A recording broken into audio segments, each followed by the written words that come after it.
Hey, everybody. Good evening. Good evening. Welcome to tonight's webinar.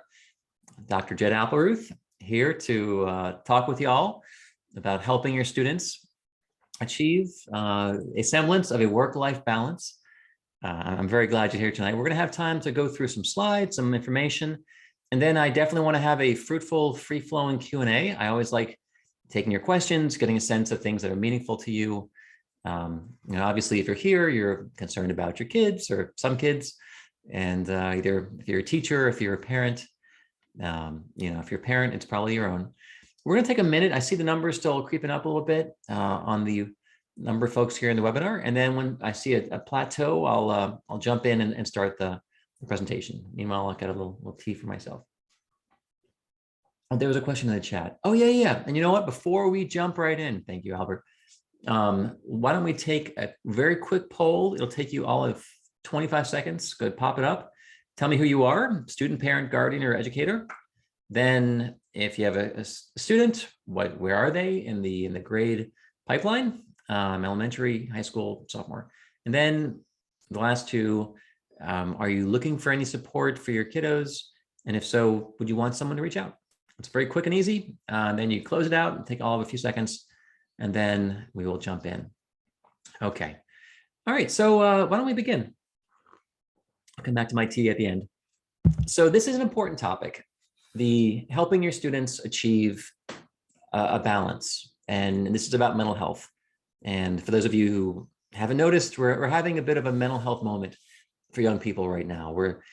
It's more challenging right now for young people than it's been in a long time, maybe ever, in recent memory, recent history.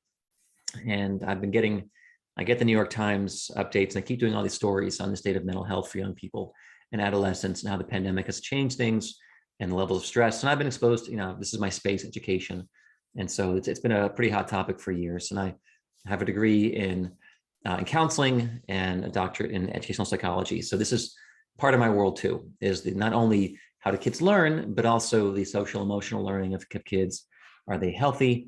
And I actually work as an executive functioning coach. I work with students. Many of them are very stressed.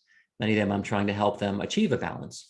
And oftentimes, like over the course of the last year, for example, I've worked with many students, and some of them, they were out of balance and they had to pare things down. They had to actually drop classes. They had to, postpone things till the summer, and looking at, reduce the activity load, change how they're studying, where they're studying, getting some of their time back.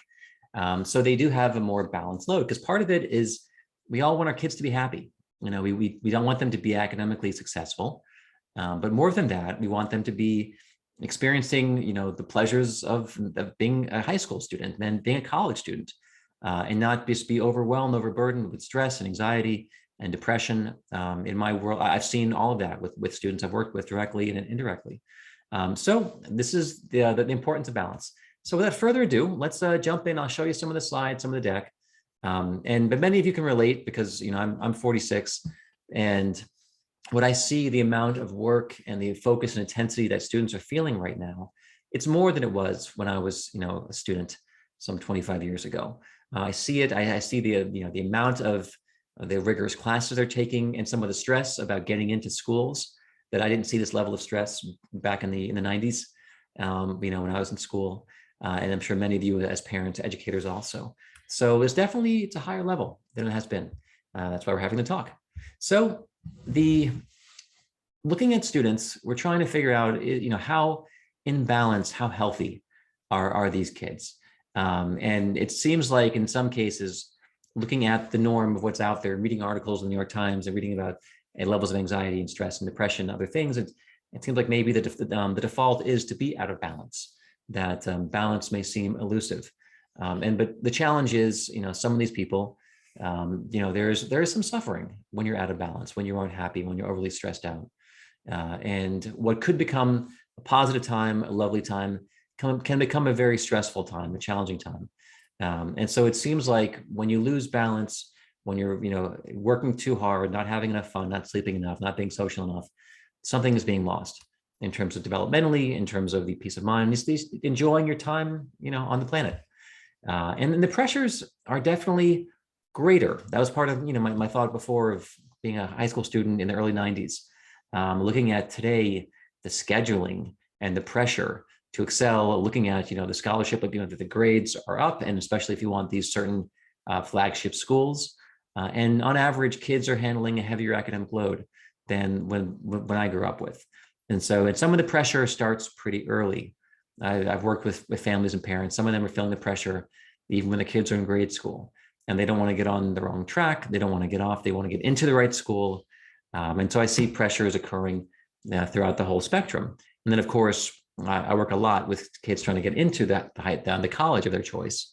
And then stressors can be really intense in high school. In 2020, it was a moment that was interesting for all of us. And we're still trying to figure out, in the world of work, in the world of our home lives, in the world of, what did we learn from 2020? Because there was a time, and in the very beginning, when the pandemic hit, I actually wrote an article. I had been talking to one of my friends who is a psychiatrist, and she was finding something that, amazingly, a lot of my students who really struggle in this moment, when in March and April, when everyone went home and things slowed down, they're like, a lot of my kids are doing better than they've done in years. And that really got my attention. Like, what an interesting story. And we hadn't seen the fallout from so many kids losing their activities, losing their support networks, and trying to do remote learning over the course of a long time, which we know is very challenging for most students.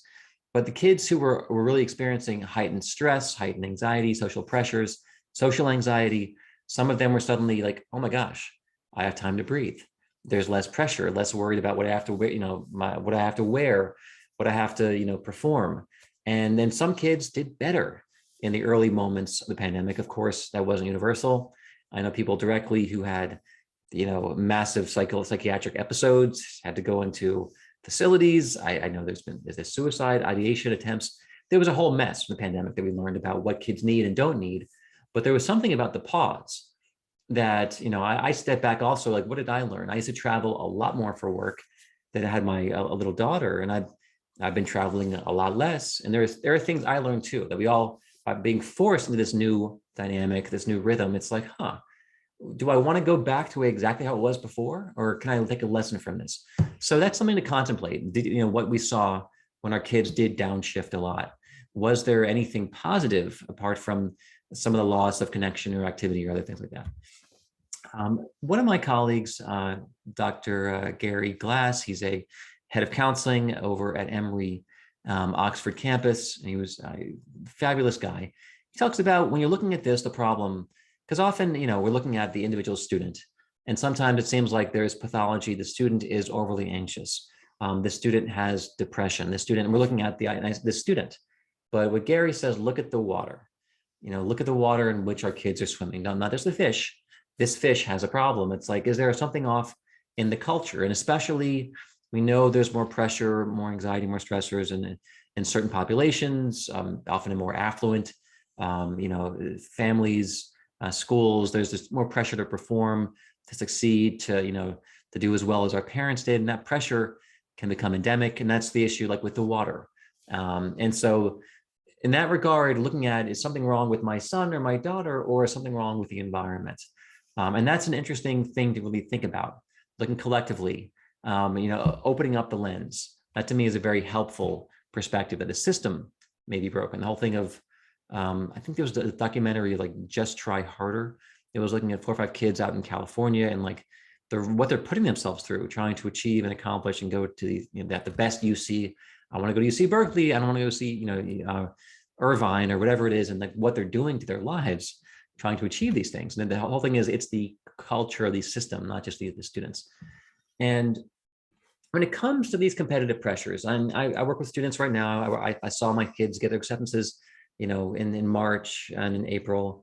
And when you're looking at these pressures, and is it going to be Columbia, or is it going to be Syracuse or Northeastern, or is it going to be Tulane? Like, looking at the spectrum, and is success defined only if I get this outcome, or is there a whole range that would be good for me? And some people, when there's all these pressures, the answer is, I need to hop off the train. I need some other way.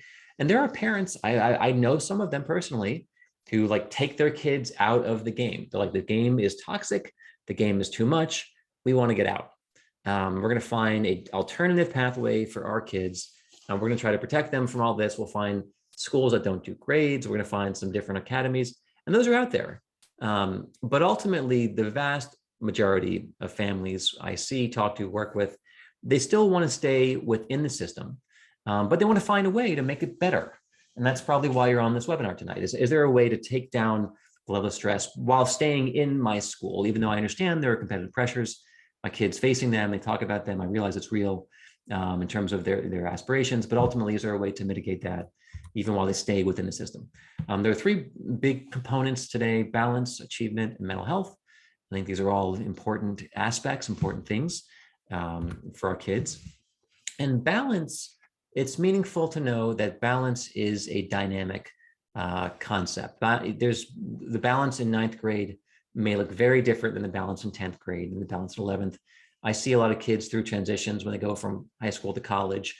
I've been working with students making that shift, and then things look very different in terms of the amount of time you have, the amount of time that you're structuring your own time, the amount of classes, and the balance you had in 8th grade.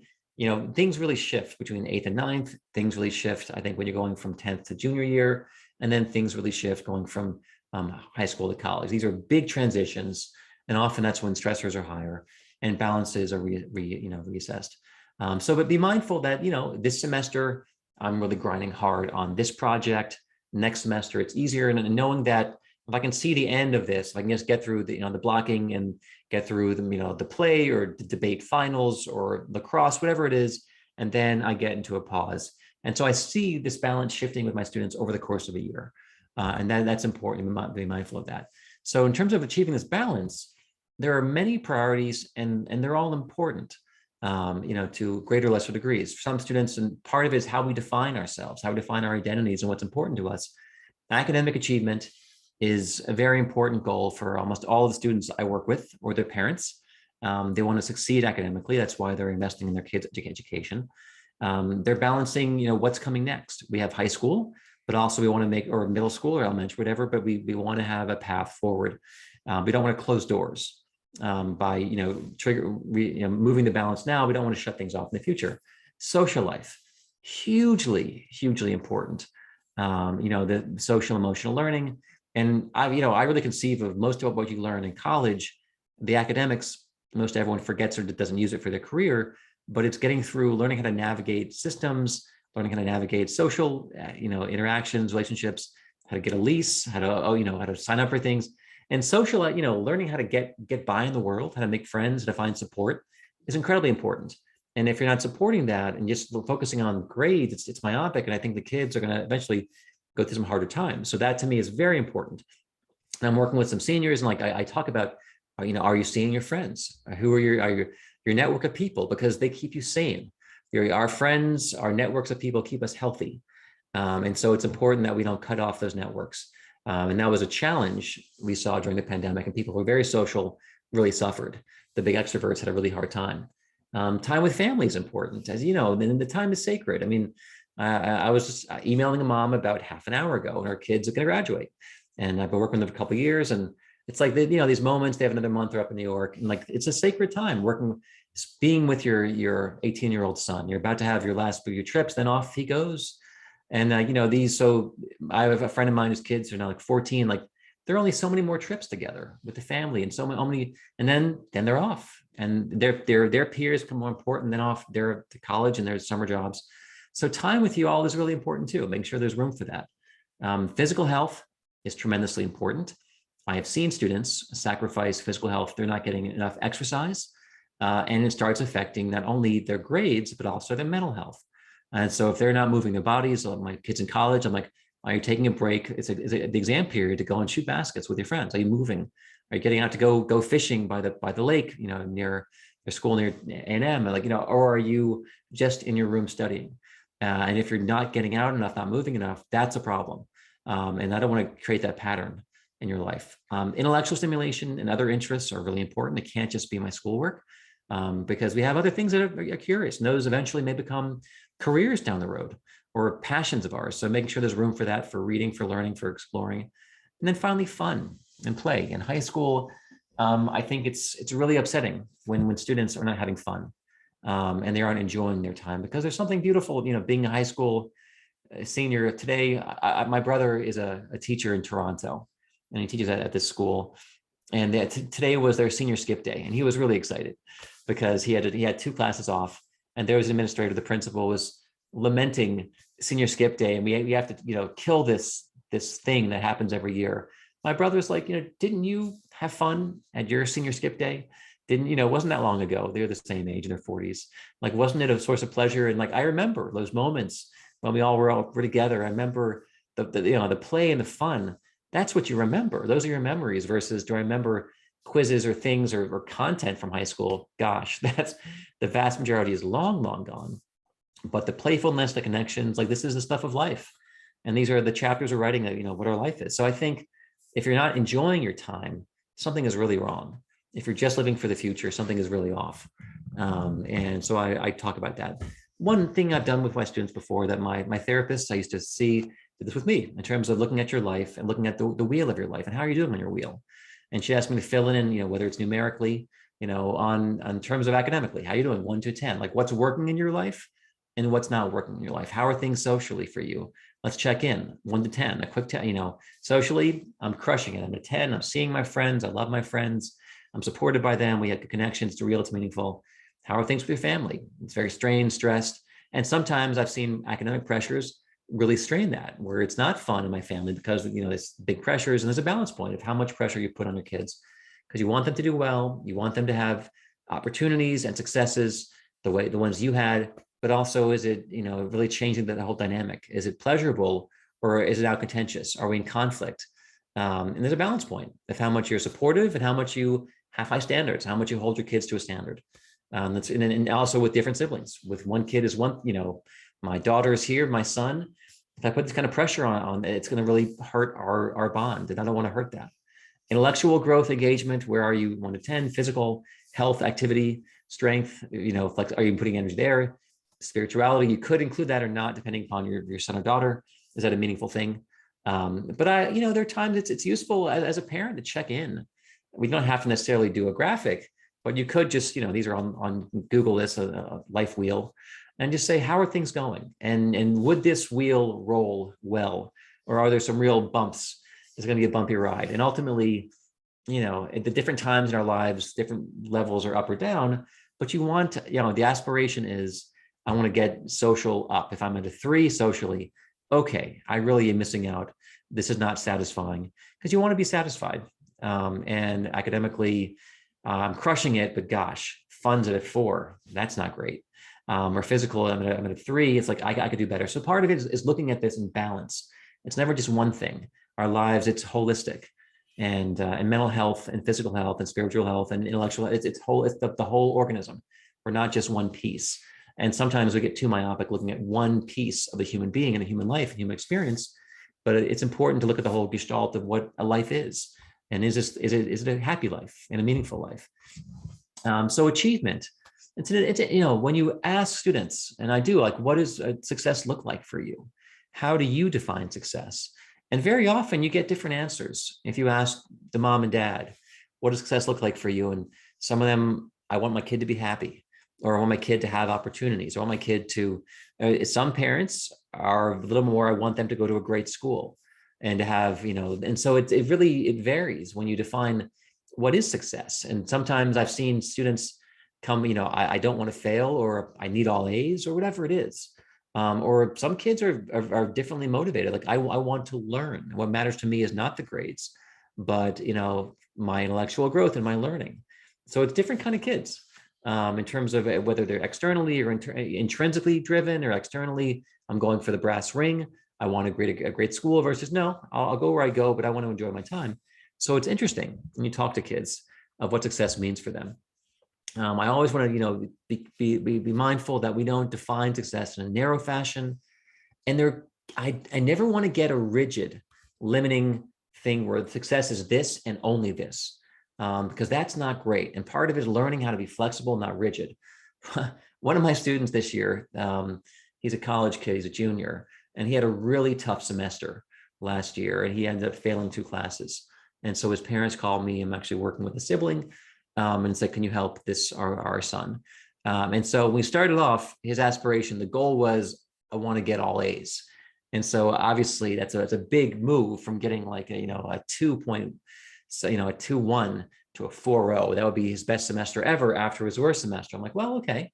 But I try to meet students where they are. But then after the first 6 weeks, things began dropping and there were some things and motivation was flagged. And so I'm like, okay, what's your goal right now? And it's like, it's a 3. I want to get 2 A's, 2 B's. And then by the end of the year, the goal was a 2.75, but I want to fail nothing. I want to get, make sure I have an A, a couple B's and a C, but no failure. So going from 2 F's to no F's. And I'm working, I'm tracking, but we're not defining success. It has to be this or it all blows up. And be careful of that. Because some people, if they get off track, if I'm not going to hit this goal, then screw it.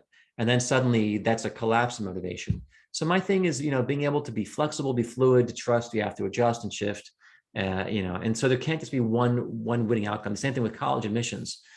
And I've worked with that sphere for over 20 years. And if a student's like, it's Princeton or bust, I'm like, oh, geez, you are setting yourself up for some real disappointment, or I have to, honors for this thing, or versus, I want to do the best I can. I want to do better. I have a goal. But if I don't hit that, exact goal, it's not, the world isn't over. If I don't get a 5 on the AP, it's like, isn't like I failed. And so be careful of black and white thinking. Dichotomous thinking, we call it in psychology. Like it's either or, because there's a whole range. And part of my work with students is as things are shifting. I've had kids, they want to get an A in calculus, but then they end up dropping it. And it's like, you know what? It's okay. In the realm of that's you taking care of yourself. And I have to reframe it. It's like you started off taking 5 classes, taking 4, you do calc this summer. It's great because you listened to yourself, you took care of yourself. And that to me is how to do well in life. Not you didn't do 5 classes and get all A's, you failed. So, and sometimes there's shame, which they impose upon themselves. And it's my role to make sure we don't dwell in shame. And I try to just get rid of that and try to do a cognitive reframe of no, this wasn't failure. And this is, and also what did we learn? We learned that taking 5 classes is probably too much. And that's a brilliant thing. And also you responded, you adapted, you asked for help, and you said, you know what, it's too much for me. Good for you. You learned a major life skill. And that's something we can help our kids when they experience what could be framed as a setback or a failure. It's our role to help them reconceptualize that. That's the beauty of adults. We have wisdom, and we've gone through experiences like that. And one thing I think about this, my father, he worked with, he was great. I love my dad.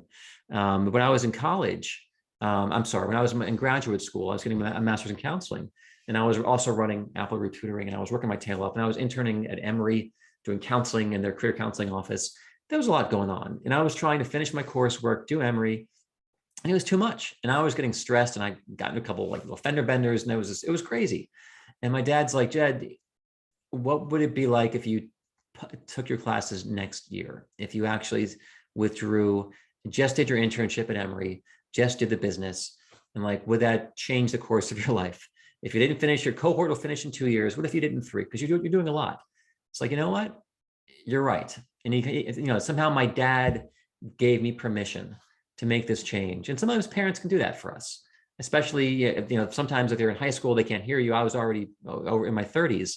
I could hear my dad differently. We weren't in this individuation. I have to go against you and be my own man. Now it's like, I saw him as a friend and a peer, and like someone who loves me. It's like, okay.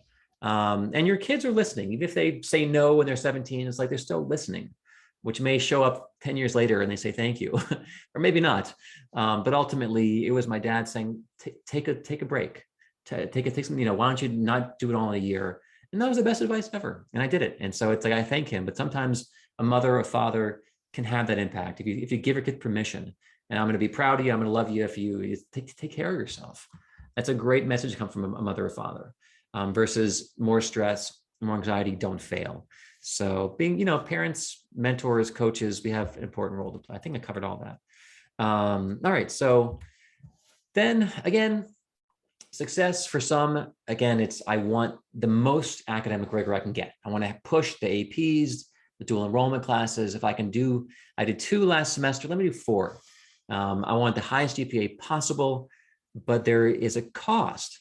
I want the most high impact activities I can do, the most rigorous internships, things. I want the most selective college, and then things go from there. But what happens is you can achieve these things and you can get on the wheel of achievement. But what I am always attuned to is the cost.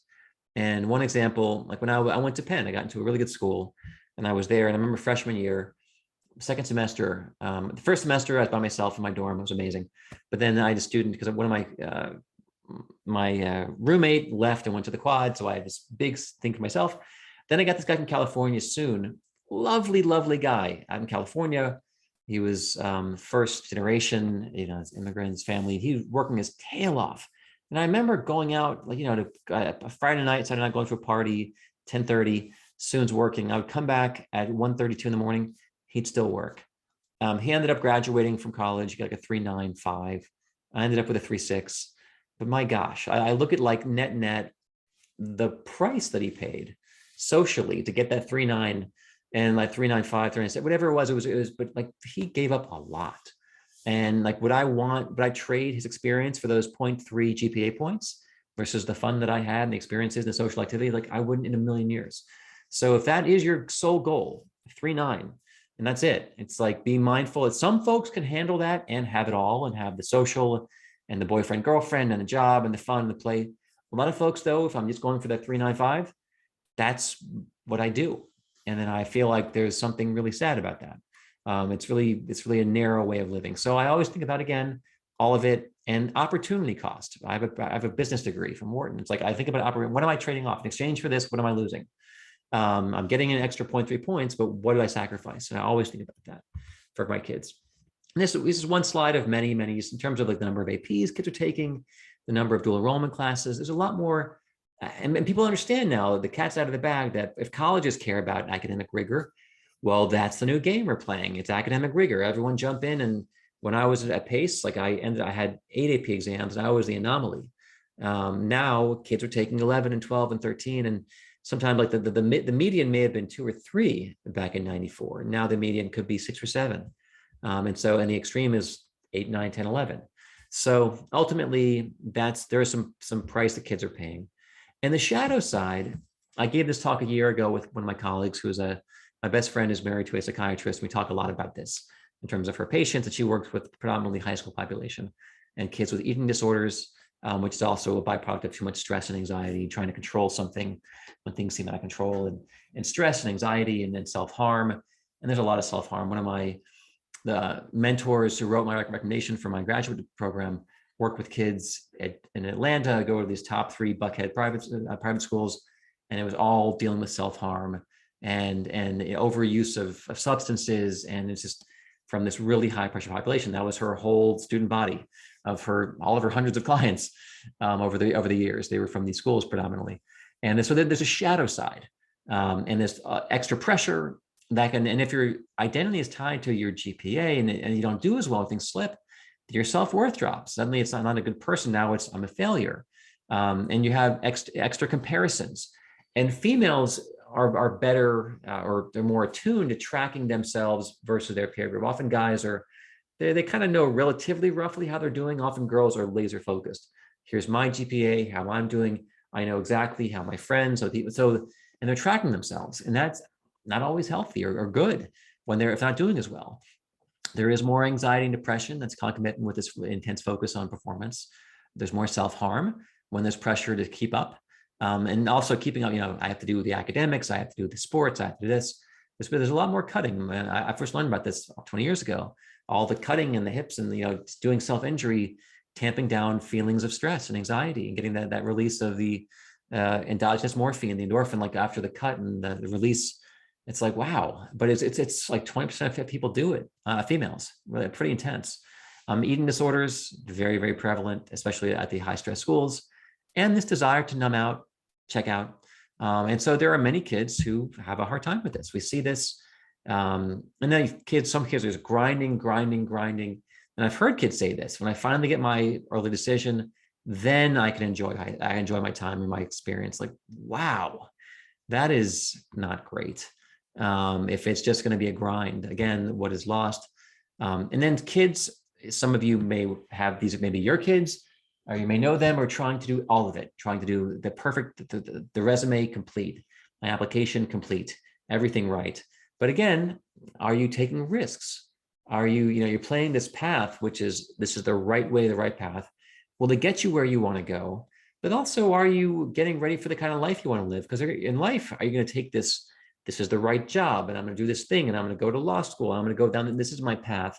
This is the right path to get me hopefully to a place where I have the right level of income. I can support this lifestyle, but am I going to be happy versus let me try stuff. Let me take some risks. Let me make some mistakes. And I want to create a path where students can make mistakes. They can try things, they can make changes where it's not so rigid, because rigidity is typically not tied to the best mental health outcomes and happiness and satisfaction. So the more rigid, the more narrow, laser focused, typically the less happiness and satisfaction. So be careful of that. Some kids, they're born knowing this is it, and they're happy all the way through, but a lot of them aren't, especially if things go wrong. They're the athlete who blows out their knee, and suddenly it's everything I thought I knew I wanted. Now I have to find something new. And can I do that? Can I pivot like that? Or is it, I don't know anything else, but this is my identity. My ACL is torn. Now who am I? And so the other piece, which I know this from experience, not personally, but people I've worked with and over the years known, you can get to the very top, you get the brass ring, you get to school, and then things aren't better. And this is the National College Health Assessment. I can get an update. These numbers would be even higher. But in terms of levels of stress have been increasing. Levels of anxiety are up 25%. And this is more than that now. Problems of sleep, depression is up. This is in college. And these numbers are similarly up in high school. I'm showing you a slide of you can get to the mountaintop, and then things aren't lovely. And the strain on the mental health profession, my friends who are in counseling at Oglethorpe, my friends who are in counseling at Emory, I have friends at Penn, ultimately they're pretty burdened in the student mental health services and counseling and careers. Like they're working their tails off because a lot of kids are feeling a lot of stress more than before. So some of it, mostly parents on this call, some teachers, but we're looking to reframe things from status to achievement, to getting this outcome towards development, and thinking more the long view about am I raising a healthy, flexible, resilient young person? To there was a question. Can I have a copy of the recording? Yes, there'll be a copy of the recording and the slides that will go out to you after this, so that'll be forthcoming. And so, shifting to development, which I think is a lovely way to perceive it. Because again, it's funny to me, like talking to kids, and I've worked with hundreds of students who are on this path to college and then beyond, and kids in college. And it's so funny, like the perspective of 17-year-old, 18-year-old kid. And for them, it's like, I hear them say things like, my life depends upon where I go to college. And if you're in your 40s or 50s or 60s, I mean, how ridiculous that sounds now that we know so much better, and how many other things affect our lives, life quality, when jobs and opportunities and internships, and where you go to college. For some people that opened the door, for some that may have closed the door, but for the most of us, man, were our lives defined by where we went to college? And I have so many friends who transferred. They went the first year and then they realized it wasn't a fit. They went somewhere else. Some transferred up, some down, based on pressure and performance and readiness. But there's a perception of I have to get this right. And helping kids, like, no, you have to learn how to live, how to make mistakes. Someone told me, I was very involved years ago in this men's movement, and we would go to these retreats. And one older gentleman, I was probably in my mid-20s, told me, like, you don't even start your life until you're 30. Like the starting line is 30. And that was like this very refreshing thing. I was trying to figure out my life in my 20s and changing careers. I tried to be a painter. I was doing different stuff. But someone's saying, no, you have time to experiment, time to play, time to get off the path and figure out ultimately where you want to be and who you want to be, and don't narrowly define it. So status focus can be limiting and narrowing if that is really the game you're playing. And so as parents, we can help shift that. And it's interesting, like where you are and how much pressure is coming from parents or grandparents about expectations, or where they went to school or college and what it means for you. And I like when kids can define for themselves what they want. I do like that very much. And so part of it is looking at what is health. Are you satisfied? Are you engaged? Are you centered? And we want, ultimately at the end of it all, we want our kids to do well. We want our kids, and the whole thing, what does that mean? Typically, I want, most people, healthy and happy kids who are going through life and they're satisfied and they have meaningful relationships and they're physically healthy. Most of us want that for our kids. And it's not so narrowly. And often parents are nervous because there are pressures. And if they get off the path, are they going to have the opportunities? Are they going to, be able to make the money they need? And so there's some pressure in that way, but ultimately encouraging, resilience, encouraging students to be able to, have setbacks, reframe them, learn, grow. Are they growing? Are they growing? Are they learning? Do they trust themselves? Is a big piece. Versus are they living? Because if you're living in fear, there's a good chance they're living in some fear too. And that isn't a great way to be. And so I think looking at childhood as something that is special, looking at adolescence, looking at high school years as something that are really important times in college. There are folks who are just, I'm focused, I'm going to get through it. And it's like, wow, this is a really important, interesting, unique time. And you don't get this back. You don't get back senior year. And if it's just a grind, well, that's all it was. It was only, and you're going to forget, versus I took some risks. I had some adventures. I went places, I tried things. And that was part of, again, you're writing the story of your life. And that's, you look back, this is my narrative. Was happiness part of it? Was there a balance? Was it just performance? Or was there some happiness, friendships, connections, relationships? Was there meaning? And again, achievement alone doesn't make you happy. By now, all of us in our 40s, 50s, 60s, we know this. And Alfred Adler, my graduate school, my master's program was very Adlerian in terms of, there's Freud and Jung and Adler and many other, people. But back in the school of the Vienna thinkers, Adler looked at the 5 life tasks to determine, like, are you going to be happy in life? And love is a big one. And, that's later, not so much when you're in high school, but that intimate connection is a big deal. If you have that, happiness tends to increase. Notion, you're working on yourself, self-development, thinking about the Maslow's, the self-actualization. Are you achieving, are you working with the gifts that you have? Are you whole into yourself? Socially, beyond the intimate love, your friends. Having good friends is part of what makes us happy. Some meaningful work. So whether it's as a student, but then do we enjoy how we're contributing using our gifts or talents? And then ultimately, you talk about spirit. Are we tied to something bigger than ourselves, whether it's organized religion or some connection you have? And if you get these 5 pieces in order, you tend to be happier. And so part of it is looking at our kids and looking at where are they, with this mix? Are they working towards it? Is there things in their life helping them, move in these directions? Because we want our kids to be happy. Of course we do. Joe Campbell is quite lovely. It's hard not to enjoy reading his stuff and the hero's journey and following your bliss as something that's interesting. And part of it is, there are people who critique Campbell. It's too simplistic. It's too Pollyanna. But ultimately, when you're following things you care about, things you love, what that is, it's a moving away from trying to control all of it, and versus like there is pleasure. And even if this thing you pursue for a few years becomes an avocation, not a vocation, it's something that was part of your life. That's meaningful. Whether you make music, it's something that's part of you, even if it doesn't end up being your source of revenue when you're 40. It's again a part of your story where you're building your story. And this takes some faith and belief in ourselves and our lives that we're going to be able to. And if things aren't working in my DJ career, my music, my painting career, my whatever, my social work, I can make adjustments. I can go back to school. I can flow through life versus hanging on and trying to control the whole thing. There are some barriers to health. Kids who are overscheduled. You've seen this in yourselves. When you're overscheduled, you don't feel as happy and as healthy. When you're not getting enough sleep, which is a big deal among this generation, they're sleeping less than in prior generations, going back 10 years, 30 years. A lot of technology use, and some of it is good. Some excessive use is not great. The comparison culture, I'm trying to keep up with someone else. It can affect us in our 50s and 40s. It can affect our kids in their teens. How everyone's doing, how am I doing comparatively? And then pressures and stressors. So part of it is looking closely at how is my kid doing, getting enough sleep, overly focused on their performance. But yes, Instagram, and that's the whole thing with body image and body dysmorphia. And so many people aren't happy with who they are, how they look, and helping kids with that and having them learn how to love themselves. That's part of happiness. And that's part of this holistic piece.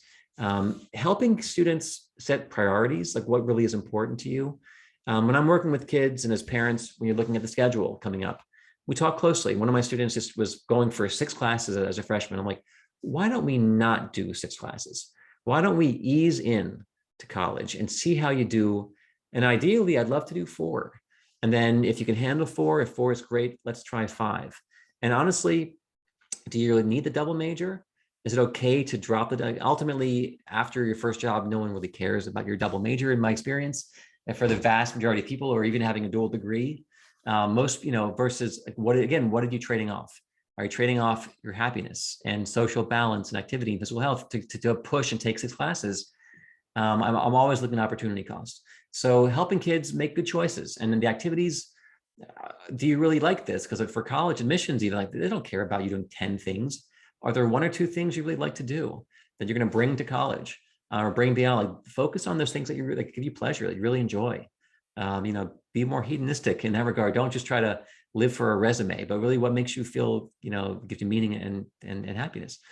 Helping kids find things they enjoy, and also helping kids manage anxiety levels. Some kids, like I work with students who have anxiety, and some of them I talk about techniques that I use. I mean, we all have anxiety. It's impossible to be a human being and not have some things which cause some stress, have some fear, whether it's about our jobs or about our health or about our parents or other people or what's going on, and learning about, what do you do? What are your strategies in terms of deep breathing, or I go for a run, or I do certain things I do in terms of tapping or havening or certain deep breathing things. So it's giving your kids some techniques, some strategies, some tools, if they're experiencing anxiety, help them calm themselves down. And in terms of, prioritization, helping kids set priorities, asking them out, what does success look like? What do you want? If you ask your kid when they're a sophomore, what do you want out of this? And ultimately, what is, forget what I want, like, what's going to make you happy? Like, what is your aspiration? And what things are really essential for you? What gives you meaning, happiness, and what's inessential, inconsequential? What are you doing? Like you should do it, versus what do you feel? What are you doing because this is actually giving you meaning, purpose, satisfaction, plus some pleasure, challenge, whatever it is. And there's a concept of essentialism of focusing on what is the essence, what's really key and what is extraneous. There was a whole thing with Mary Kondo, does it spark joy? That idea, I think, is a really helpful, simple little, way to frame things. And activities, often I think less is more. Often kids are overworked, overscheduled. What can we trim down? That's part of the work-life balance.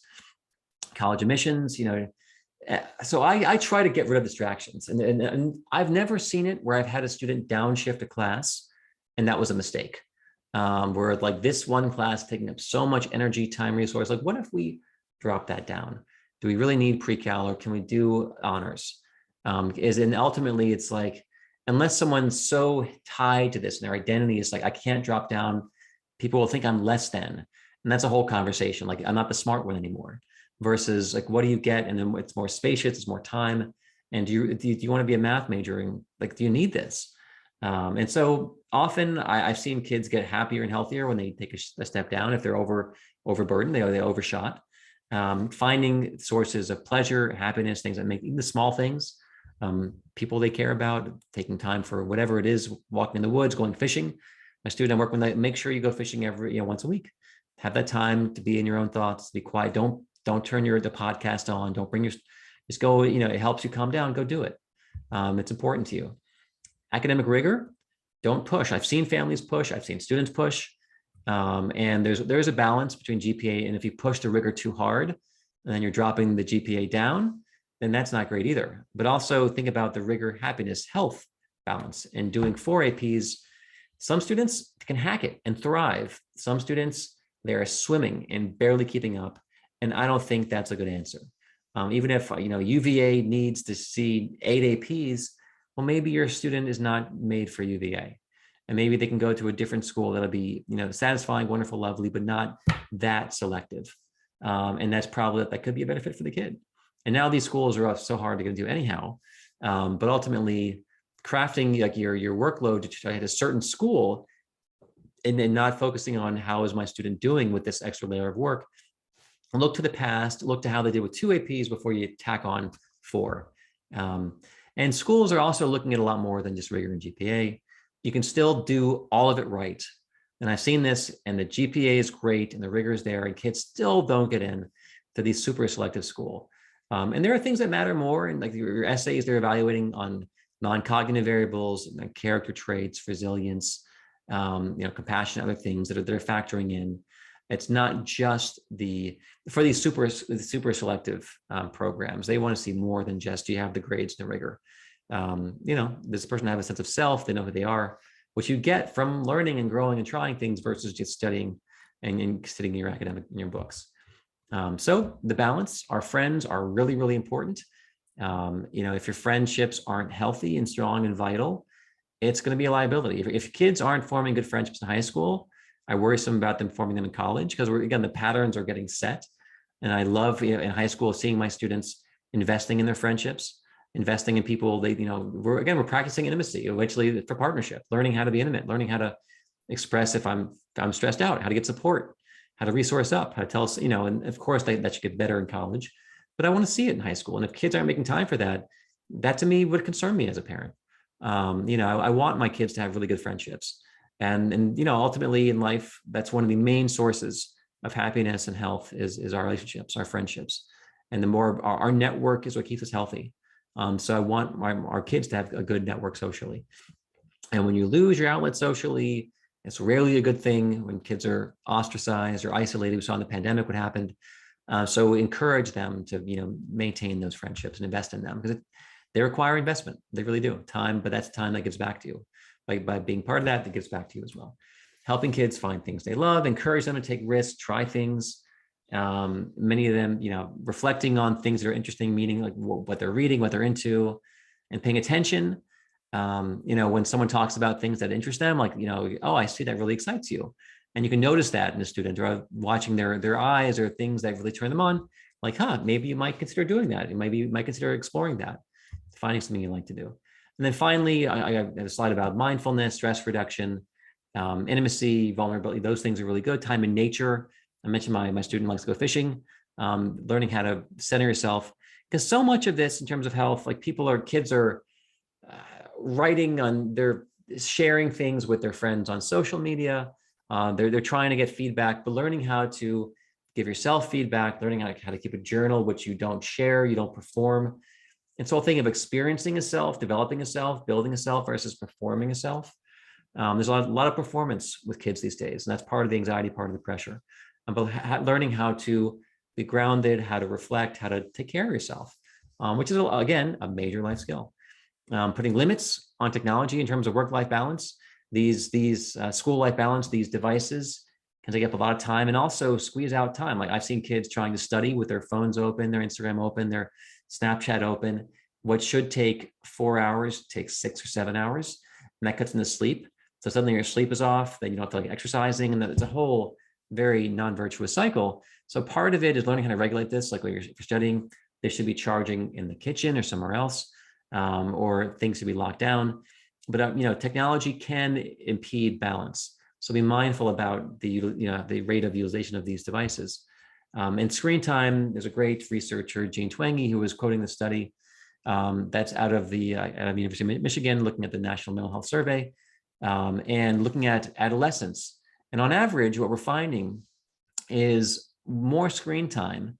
The more we spend on screen time, we're getting less sleep, we're having, more things are challenging. But what gives kids more happiness? Getting more sleep. Activities that are physical and engaged, and we're, mammal to mammal, running around, that boosts happiness. Spending time in person with our friends boosts happiness versus talking with friends over a gaming console. When you read a book or a magazine, that seems to be more happiness tied to that than reading an article. You're scanning through things, your feed. Going to services, or any group for that matter, where there's a group cohesion and connectivity, we're part of this mammalian thing, that creates happiness. So all these things, if your kids aren't happy, look at, am I getting enough sleep? Are they moving their bodies? Are they interacting with their friends? Are they part of a group? Do I ever see them reading a book or a magazine, or things that can be beneficial? And so all these things are tied to less loneliness. They're tied to more happiness. And that's the point. We want this for our kids. So encourage them to balance the screens. Screens are okay, but there needs to be limits, and learning how to have boundaries, learning how to have etiquette, and when the phone's great, but when it's time to focus on the family and who's in front of us, giving them a little bit of nudge of that maybe it's time to put the screens away for this day or this moment or this dinner. There's a place for screens, but for sure there's a place to be with other people fully present.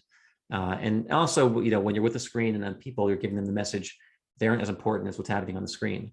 And that's a really powerful message. I'm careful with my daughter. I'm careful with my screen. I don't want to ever get her to think that the screen's more important than she is. So be mindful, because again, our kids they're watching us. We're modeling for them how to interact with our devices. And we have to really model good etiquette. And even if we haven't been for the past 10 years, we can always start now and talk about it openly with our kids. And, you can even apologize for if you're on the phone, I should be talking to you, not looking at this device. That's okay too. Self-care, big fan of cardiovascular fitness, a huge part of academic success and mental health. It's good for everything. It's good for serotonin levels, good for dopamine levels, good for endorphins. It lowers cortisol, the main stress hormone. It's just, exercise is amazing for us. It's kind of, we're designed to move and get our hearts cranking out.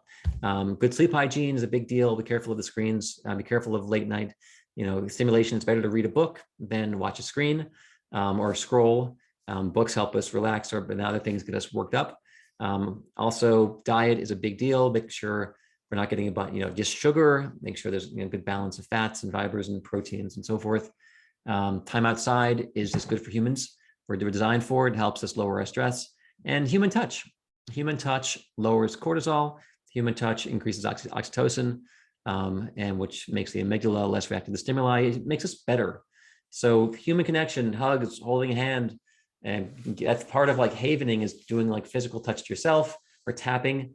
There's certain things that are also human connection. Skin on skin is actually just helps us lower our stress levels. A good thing for balance and health. And then intentionally leaving space, not crowding out inner pauses. And the importance of pauses, the importance of space for not filling up every instant with a podcast. Go for a walk. Don't bring your phone or don't bring your earpieces. Just go for a walk. Having some time to sit and be with yourself, someone else, nature. It's really important, I think, to create that space, to experience space, both within and without, not fill it up compulsively every second, filling it up, which is so easy in the modern age. And we all fall victim to it. But the more we make space, the more we feel, even for a moment, what balance and centeredness is like. And that can help us look for more of that in our lives. A couple things. If you're in the college admissions process window, we have a great talk tomorrow. I'm going to be back again with my colleague, Mark Stucker, who's amazing, has a podcast, knows so much about the world of college admissions. And then that's for rising, I guess that's for rising 22, rising sophomores. And then we're going to be doing rising juniors on May 25th. So if you're in that window, applerouth.com/path to college. And last but not least, Applerouth, we do a lot of work with kids. We work with over 40,000 students. Academic tutoring, we help kids with test prep. And what I do mostly is executive functioning coaching, helping kids learn how to use their resources, how to balance their workload, their systems, prioritization. That's part of, we have a bunch of coaches who are very, very good at that. All right, now we have time for Q&A.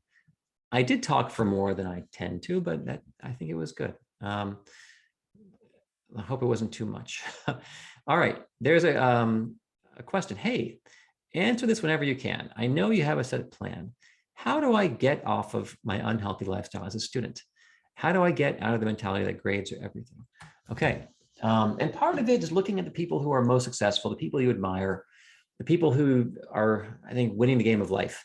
And you ask them, and often you ask, like, how were your grades in college? And honestly, look at their path. What college you go to, or what grad school. The more you find people you admire and respect and ask them, what was your path? You're going to be surprised that a lot of people who you think are living life well, they're doing the right, they seem like they're happy, they're engaged, they're living their lives. Often they didn't have the highest GPA. Often they maybe didn't go to the most selected school, but they found a way through, and they're living life that you admire. Like this myopic focus, it's because you're looking around at your peers and we're looking at each other for how there's a bit of a lack of wisdom that collectively among 17-year-olds, 18-year-olds, like you're comparing yourselves with what you know. This is what matters. But there's something that does happen with a few gray hairs, and you realize, oh man, if I look at my 30 friends of who's doing phenomenal in life and it's like some of the ones who were doing amazing didn't have the best grades at all, didn't go to the best. They went to the state school, they did okay, but they're crushing it in the game of life. Financially, killing it.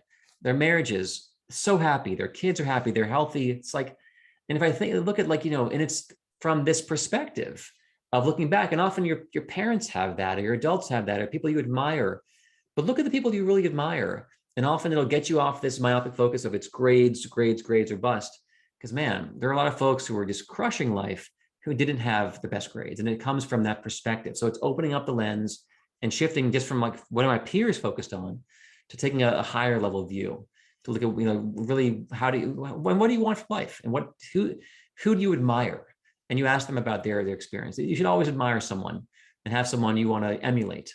That's healthy and important. But often you ask them, like, were your grades amazing? And they'll say, not even close. That wasn't my priority, but I found a way through and I found a life that worked.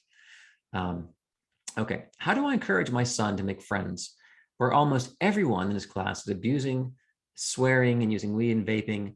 My son is 17 and he moved recently to the US. Okay. So swear words, I mean, I'm as guilty. Part of it when I was 17, it's interesting. Full disclosure, like there was no vaping when I was in high school, but in terms of where people smoking some pot and people drinking some and people cussing, I mean, ultimately, I was not a Boy Scout by any stretch of the imagination. And part of it is, kids are going to experiment. They're trying to figure out what are the boundaries. What can I do? What can I handle? And part of it is doing it within a safe space when no one gets hurt or injured. I've seen kids get injured. I was at Penn, Ivy League school. I saw someone who they live in this very, very rigid home. They went to this Ivy League school. They'd never touched alcohol, cigarettes, anything. Within a few weeks, they were smoking cigarettes compulsively, drinking heavily. By the time they were a sophomore, they dropped out of school, and they were into every substance known to man. They had been from a super, super rigid to suddenly it was this free for all. And so part of it, in terms of the question of, can you keep your son from being with kids who are going to be experimenting with substances? Like that's part of adolescence. So I don't know how to control that. There is something if it's a problem. Part of it is you can control in your household the way your son speaks to you, in terms of, I don't want you to swear while we're having dinner at house, but with their friends, other things, there's going to be some of that. My pleasure. And so I think I talk to my kids. My brother just found, his son was vaping and he hanging out with kids who were vaping. Part of it is having the discussion about this and talking about weed.